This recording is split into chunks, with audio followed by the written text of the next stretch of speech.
मी खूप चांगला रिस्पॉन्स दिला. 29 स्टुडंट्स होते, त्याच्यापैकी 18 स्टुडंटनी निबंध सबमिट केला. आपले पारंपरिक जे निबंध आहे, आई बाबा, माझा परिवार, माझी शाळा, याच्यावरही लिहिले खूप छान.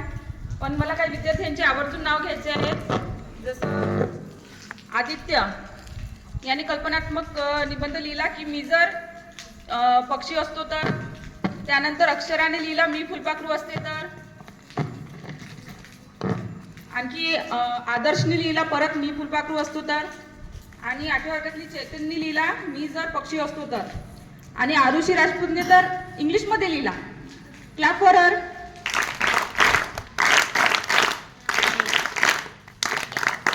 आणि तुम्हाला एक निबंध मला ऐकवायचा आहे. निबंध जास्त नाही, 6 ओळीचाच आहे फक्त, पण कल्पनाशक्ती बघा विद्यार्थ्याची. मी जर बदक राहिलो तर पाण्यात तैरत राहिलो असतो. मी पांढरा असतो, मी तैरतो आणि पाण्यात राहतो. आणि मी उडतो. मी तैरत तैरत सावनेरला गेलो असतो. मी तिथं पाण्यात मस्ती केली असती. मी लिंबाच्या झाडावर असतो आणि मी इकडे तिकडे गेलो असतो. मी झाडावर असतो. छान लिहिला की नाही? 5 ओळी लिहिल्या, पण कल्पनात्मक त्याची शक्ती वापरली आहे. कोण आहे? 5व्या वर्गातला आहे, नवीन ऍडमिशन. जिग्नेश.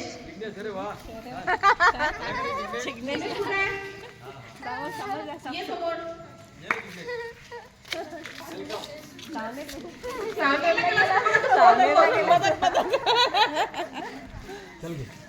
त्याचा आपण सत्कार करू इथं.